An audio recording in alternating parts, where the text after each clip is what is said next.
Hello guys, short video lang tayo.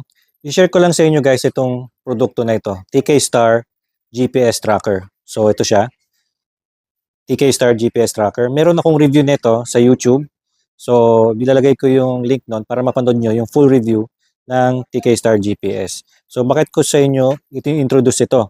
Kasi nagustuhan ko talaga siya, very durable, very reliable na product. 4 years ko na ginagamit ito at nakalagay ito sa e-bike ko. Umulan, umaraw, mainit, malamig, hindi siya nasisira. At meron siyang SIM card at pag nag-charge ako dito, mga once in 3 weeks lang. So matagal siya, matagal yung battery niya.